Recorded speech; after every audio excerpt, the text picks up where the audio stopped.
Is there a percentage of the population that has like a secure attachment style versus dismissive or an anxious? Like, how does that break down in society? What you're referring to are attachment styles, and it's been studied by this woman called Mary Ainsworth, and it's based on John Bowlby's attachment theory. So this is just the background if people wondering what are the styles. So what they did is they like me understand that connection between mother and child, or earliest caregivers and children, are the most pivotal connections that we can make. And when that connection is not solid, then it shows up in our styles, in our patterns. And the more secure that attachment, those early children years are, the more secure we are when we grow up. So in my work, I only see the ones who come in trouble. So for me, I'll say 100% are insecure attachment. But I think there's a truth in that, the reason we're so effed up is because we are insecure within. And why are we insecure? We're insecure because somewhere we believe we're not worthy. Where did this belief system come from? They come from only two places. Number one, from culture. And especially for us girls and women, culture has told us over and over again that there is a way to be a perfect woman. And if you don't follow that way, then you are doomed in a way. So my last book, I don't know whether you have it, I'd love to send it to you, is this book. It's called A Radical Awakening. It's for women, so you should get that. So women especially have been messed up with this cultural message that we're not worthy. And the second place we get this message from is from our parents. And the reason we get this message from our parents is because they have this message that they're not worthy, right? So this is how unworthiness goes over and beyond oneself. So why are we insecure? Because we don't believe we're worthy. So this is what I help parents help their children with, is to help the parents enter a sense of worth and a strong inner connectivity, so that then they will transmit this radiance to their children. But this requires a lot of inner work on part of the parent.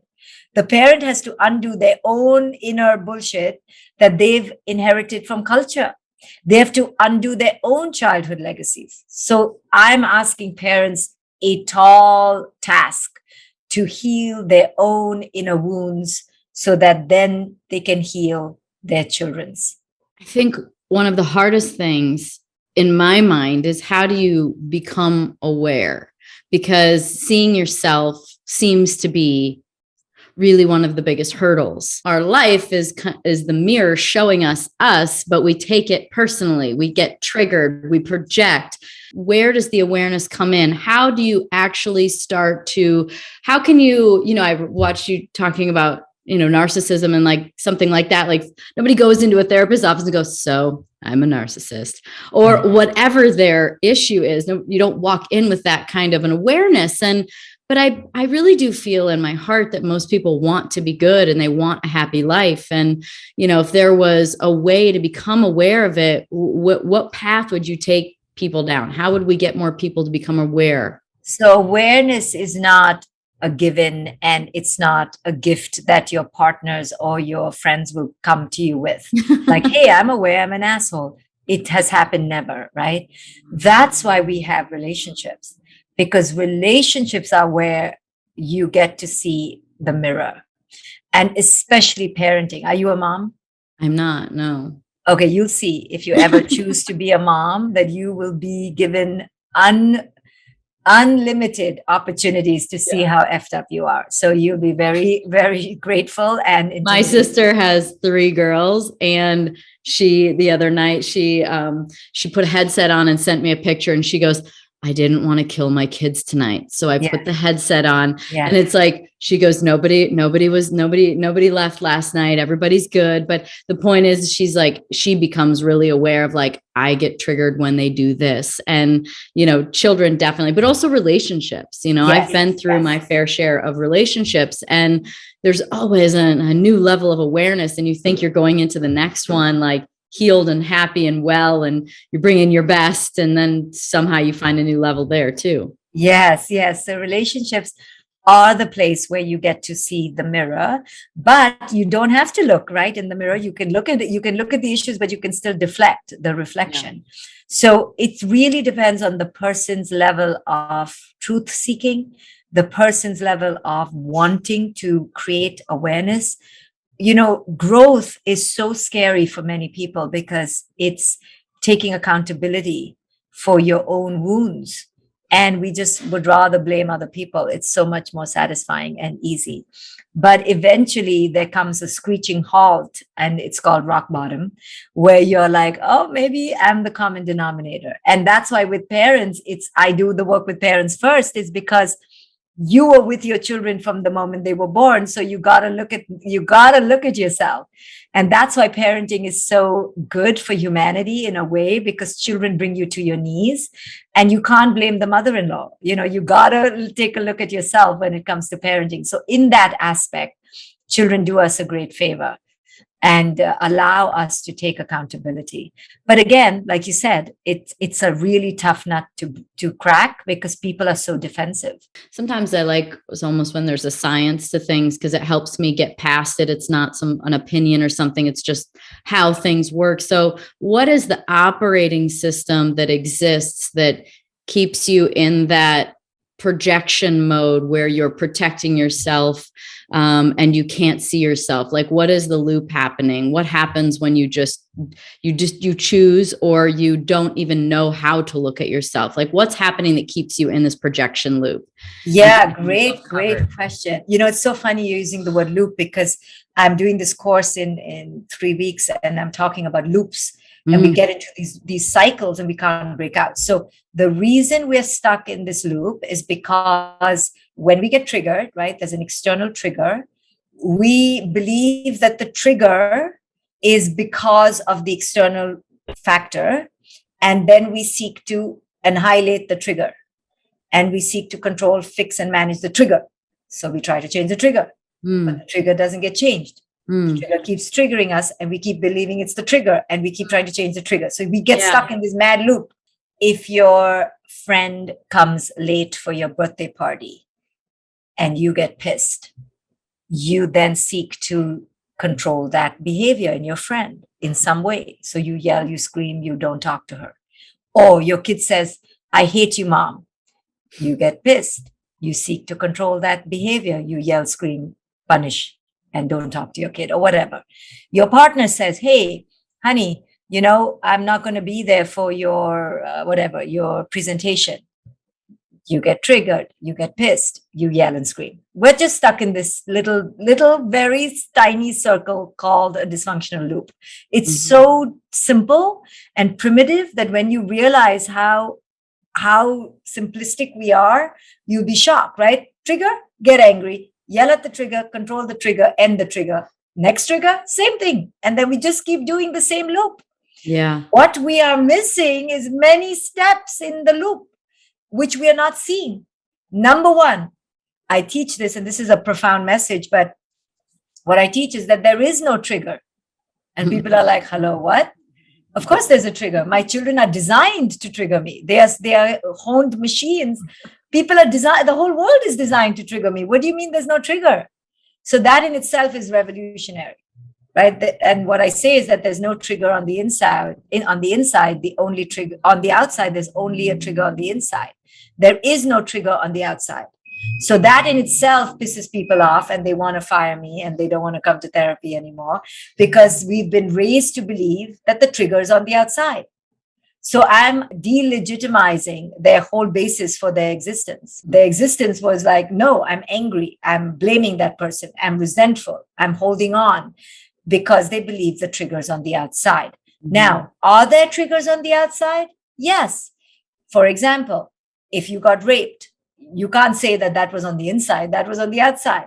Or if you get caught in a hurricane, there's a trigger on the outside. Yes, when it comes to our physical safety, physical bondage, there is such a thing as a trigger. So if your husband is beating you up, please, yes, that is not on the inside, that's on the outside. I'm talking about emotional reactivity. All of those triggers are on the inside. life is just so nuanced. It's hard to sift through it when you're trying to do it for yourself in an emotional state. So, like, how do you determine the difference between a trigger and just someone being disrespectful or someone not respecting you or your boundaries, or, you as a person? Like, what are some ways that we can figure out it's a trigger versus something else? So you first understand that the trigger is not just on the outside, it's on the inside when it's emotional. Now you turn inward. So the next thing in the loop, instead of fixing, controlling, and killing the trigger, is look inward. You have to do that next vital step to go, okay, how much of this is me? I know it's me also, because I'm getting really reactive, right? So my friend came late for the birthday party. That is an event, but it's become a trigger because it's affecting me on the inside. Otherwise, it's just an event. It's neutral. Mm-hmm. Now you look inward and go, why does it bother me so much that I really don't want to talk to this person anymore? Now you investigate. Now you deconstruct. And then you may come to the conclusion, you know what? Because this friend never shows up on time, and I take it as a sign of disrespect. Now you can go to the next step. What do I want to do about it? Now you make a choice. Do I want to never speak to this person again because I think it's atrocious? Or can I have a conversation and maybe it's just different styles of cultural, timeliness? Like in India, for example, where I'm from, it's just the culture to not show up on time. It's not disrespectful. But when I came to America, people take it as a sign of disrespect, right? So I'm like, okay, I understand. Now I'll learn. I'll negotiate. So you have to go through a process of inquiry and investigation. But why we get stuck in that loop you talked about is because we are reactive and we are righteous, and we believe that the trigger is entirely always external. That mindset has to break if you want to live a better life and a freer life. You have to create that pause between trigger, right? Stimulus and response. It's a basic psychological tool. You have to learn that there are many things happening in between trigger and response that is based on our childhood, based on our mindset, our cultural interpretations. And if we're not skilled or don't want to learn how to be skilled, then fine. Everything will trigger us. No problem. Be trigger happy. And we are a trigger happy culture. And there is no pause. There's no inquiry. And that's why we drink too much and eat too much, because everything is triggering us. Look at how many different things in the world there are with drugs and drinking and all kinds of different things. Even you can go on the healthy side of things. You can exercise too much. You can go on too many trips. Like, there's a million ways that you can avoid the issue. What kind of program could you even go into, like getting into a relationship? Say you enter a relationship. Is there some kind of like self-auditing that we could do that would help us enter with more awareness? Is there like ground rules that we should have? I mean, it's one thing to have your parents and your family, but it's another thing in a relationship where you're actively making a decision to be in it.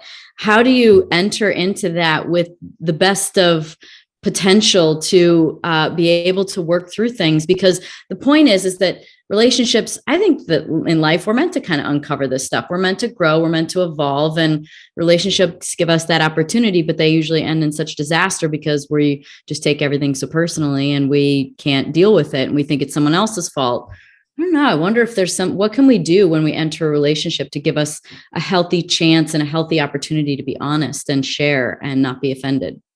Yeah, I think it's, your own inner healing that you've done on your own path, and then really choosing a person who you can grow with.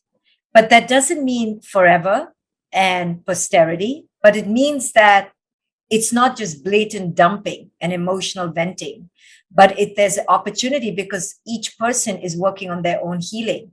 So at first we choose partners just based on chemical attraction or physical proximity or, financial need. And those are the wrong reasons to choose a partner. They can be eventual reasons and they're good reasons, but they're not the first reasons. The first reason to choose a partner is a person that you match with in terms of your spiritual signature, in terms of your emotional healing.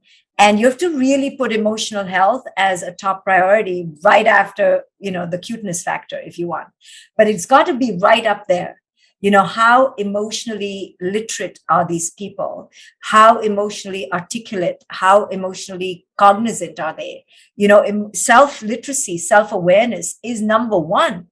And if that is not placed as number one in our school curriculums, in our relationship curriculums, in our parenting curriculums, we're doomed. Then that's why we are doomed, because self-awareness is nowhere in a educational curriculum. It's nowhere in the parenting paradigm, and it's not there in the relationship paradigm. We go into these dynamics of relationships and parenting expecting the other to meet our needs. And the other never, ever really can ever fulfill our needs completely or long lastingly or consistently, because the other person is deeply flawed. And so we are really in relationships with ourselves and others that are deeply flawed. But we go in with such high expectations that the other will meet our needs because we're special. And I tell people all the time, you're not special. You're unique. You ain't special, sweetheart, and to the universe, you're just a speck of a speck of a speck of dust. So the reason we take it all personally is because we have expectations, these grandiose fantasies that the other is meant to complete us. The other is meant to fix us. The other is meant to mommy and daddy us. And the other is a deeply flawed child looking for you to do the same thing. So now we're competing, How do we find that awareness? By putting self-awareness as a top priority in your own life. What does that look like? Therapy, taking courses, meditating.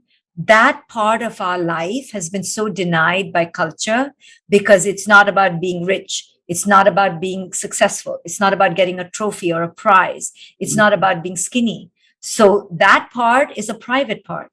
It's entering solitude. It's sitting and meditating every day. It's writing in a journal. It's talking to a therapist, is taking a course. It's very unglamorous and unromantic. And it's something you do because you want to have a deeper connection with yourself. But we've been trained to not have deep connections with ourselves. We've been trained to have deep connections with the external world.